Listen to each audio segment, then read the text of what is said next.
देश में समानता का अधिकार, शिक्षा का अधिकार, ये सभी मौलिक अधिकार हमें कहाँ से मिले और कैसे मिले? क्या कभी किसी ने इस पे थोड़ा सा विचार किया है?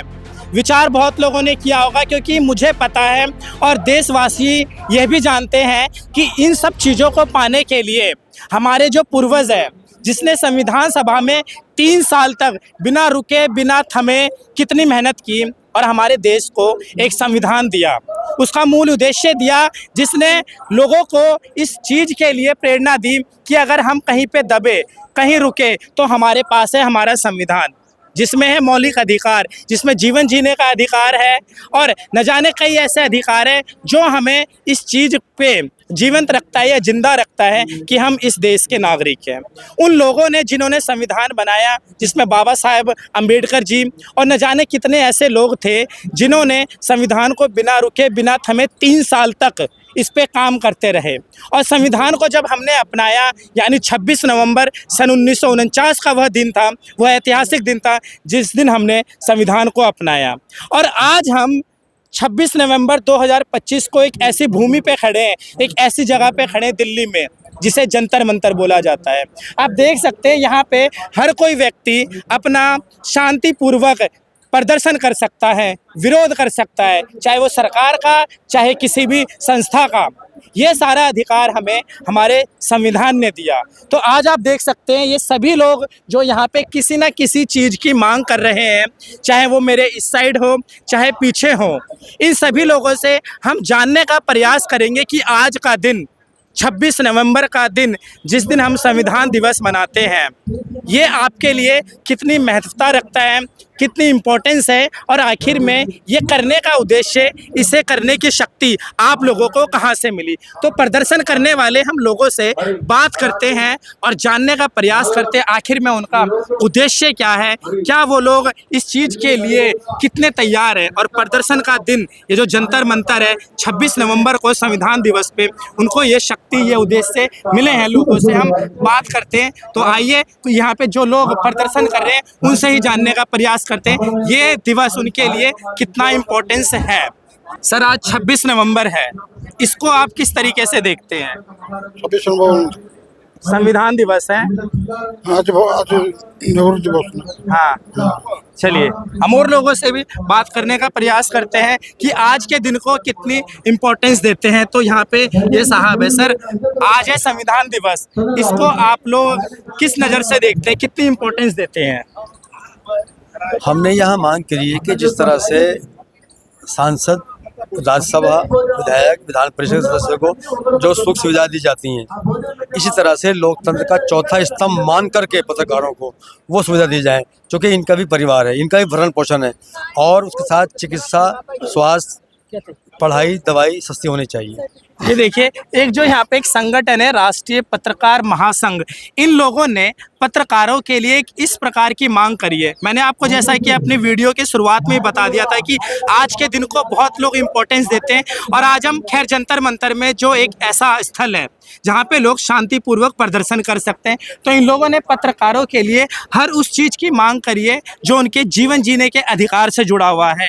ये तो है यहाँ पे ये जो संगठन है RPM, इनके द्वारा हो रहा प्रदर्शन है। कुछ हम आम लोगों से भी मिल लेते हैं और उनसे जानने का प्रयास करते हैं कि आखिर ये दिन कितना इम्पोर्टेंस है और जो संविधान जिन लोगों ने बनाया, उसके खून में देश को आज़ाद करने के लिए, और देश में एक वह पंक्ति के पीछे के वर्ग, वो लोग जो कहीं ना कहीं हादसे में हैं, पीछे हैं, और संविधान ने उन्हें शक्ति दी है कि आप जाओ और अपने अधिकारों की मांग करो। ये हमने आपके लिए सुरक्षित रखे हैं, वो सुरक्षित कायम हमारे देश के संविधान में है। तो लोगों से हम और जुड़ते हैं, बात करते हैं। इधर देखिए, यहाँ भी संवैधानिक अधिकार सभा, इन्हीं लोगों से भी हम बात कर लेते हैं कि आखिर में कैसी चीज़ें हैं और लोगों के भीतर में कितनी उत्साह है या किस चीज़ की मांग है। तो हम बात करते हैं,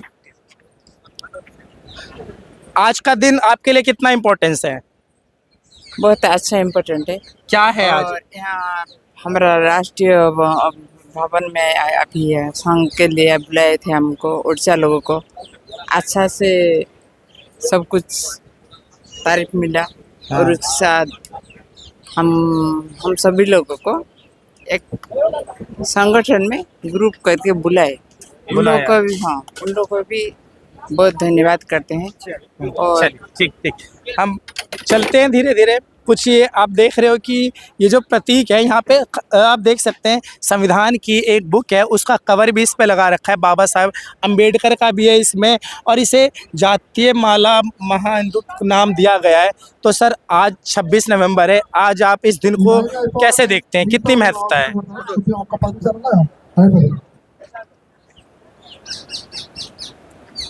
हाँ जी, आज संविधान दिवस है, ये आपके लिए कितना इम्पोर्टेंट है? మాల మహానాడు రాజ్యాంగ హక్కుల పరిరక్షణ కొరకని ఈ యొక్క ఏర్పాటు చేయబడింది. कहाँ से हैं आप, कहाँ कौन से स्टेट से आए हैं? చేసిన ఏపీ तेलंगाना तेलंगाना से ఏపీ తెలంగాణ से आए రాజ్యాంగ హక్కుల సాధన సందర్భంగా జాతీయ మాల మహానాడు పిలుపు మేరకు రాష్ట్ర అధ్యక్షులు పిల్లి సుధాకర్ గారి ఆదేశాల మేరకు ఈరోజు ఢిల్లీలోని జంతర్ మంతర్ వద్ద దీక్షా కార్యక్రమం నిర్వహించడం జరుగుతూ ఉంది. కేంద్ర రాష్ట్ర ప్రభుత్వాలు ఏవైతే మా దళితులపై ఎస్సీ వర్గీకరణ విషయంలో सरकार से మాలల क्या क्या मांगे हैं आपकी सरकार से, मतलब किस चीज के लिए यहाँ पे मांग कर रहे हो सरकार? ఎస్సీ వర్గీకరణకు SC వర్గీకరణ. ఎస్సీ వర్గీకరణకి వ్యతిరేకంగా ఏబిసిడికి వ్యతిరేకంగా మాలలంతా ఏకమై రేపు జరగబోయే రోస్టర్ విధానంలో 99 రద్దు చేయాలని, అలాగే భారత రాజ్యాంగ హక్కుల సాధన దినోత్సవం సందర్భంగా పార్లమెంటుకు డాక్టర్ బాబాసాహెబ్ అంబేద్కర్ గారు పేరు పెట్టాలని డిమాండ్ చేస్తూ ఉన్నాం. మా యొక్క హక్కుల సాధన కోసం బీజేపీ ప్రభుత్వం అధికారంలోకి వచ్చినాక దళితులపై ఎన్నో దాడులు జరుగుతూ ఉన్నాయి. వాటన్నిటిని కూడా తిరగొట్టడానికి మేము దళితులమంతా ఏకం కావాలనే ఉద్దేశంతోనే ఈ జాతీయ మానవ హక్కుల సాధన సభలో బాబాసాహెబ్ డాక్టర్ బిఆర్ అంబేద్కర్ గారు ఏదైతే మాకు చూపెట్టినటువంటి దిశ నిర్దేశాలు ఉన్నాయో వాటిని కొనసాగించి ముందుకు తీసుకుపోదామని చెప్పి తెలియజేస్తా ఉన్నాం. चलिए, आप देख सकते हैं कि हमारे देश में कश्मीर से लेके कन्याकुमारी तक इतनी विभिन्नता होते हुए भी एकता है। और आज ही का दिन 26 नवंबर हम अपनी इस कवरेज में आपको यह बताने का प्रयास करेंगे कि जो संविधान दिवस है लोगों के लिए कितनी महत्वता रखता है। सामने जो लोग बैठे हुए हैं, एक बार आप उन्हें दिखाइए, यह लोग तेलंगाना से सिर्फ इस चीज़ के लिए मांग करने आए हैं कि जो वर्ग में जो पीछे रह गए हैं उनको कहीं ना कहीं वर्गीकृत किया जाए। ये जो शक्ति है यह भी उन्हें हमारे देश के संविधान से ही मिलती है। इतनी सारी चीज़ों को देखते हुए अब जैसा कि मैंने शुरुआत में ही बता दिया था कि बातें जो यहाँ पे करने आते हैं, प्रदर्शन जो करने आते हैं, वो कहीं ना कहीं अपने हित के, अपने अधिकारों के, अपने मौलिक अधिकारों की, और सरकार भी इन सबको सुरक्षित रखने के लिए बात करता है। इसमें हमारे देश में जो न्यायपालिका है, सर्वोच्च न्यायालय, वो सबसे महत्वपूर्ण भागीदारी निभाता है ताकि लोगों के अधिकारों और मौलिक अधिकारों की सुरक्षा कर सके। हमारे देश में मौलिक अधिकारों के साथ साथ एक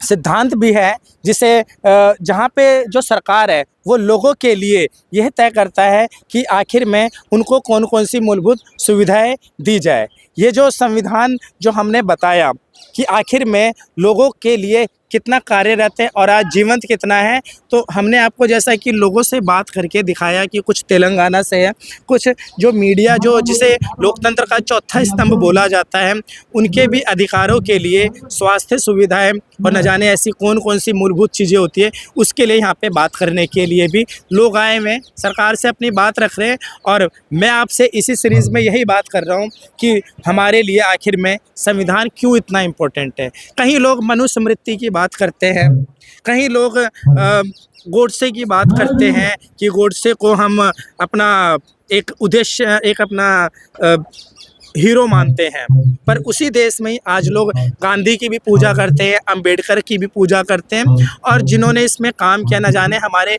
कितने ही महान नेता रहे हों जिन्होंने हमारे लिए संविधान को बनाया। और उन्होंने यह सोच के बनाया, भविष्य को देखते हुए बनाया कि आखिर में जब भी लोगों को ज़रूरत पड़ेगी, न्याय की ज़रूरत पड़ेगी, सरकार में हिस्सेदारी की ज़रूरत पड़ेगी और अपने वर्ग को उठाने की बात करे ज़रूरत पड़ेगी, तो कहीं ना कहीं संविधान आपको ये सहारा देगा कि आप लोग जाएं और सरकार से मांग करें। और दिल्ली में एक ऐसा स्थल रखा गया जहाँ पे लोग अपनी बातों को रखते हैं, शांतिपूर्वक रखते हैं और सरकार ने यह जगह दी है। मेरे पीछे जय भीम का नारा लग रहा है, जो यह दिखाने की कोशिश करता है कि आखिर में जो जय भीम है, यानी उसे संविधान से ही डिनोट करते हैं, क्योंकि बाबा साहब अम्बेडकर की उसमें एक महत्वपूर्ण भूमिका थी। जय हिंद।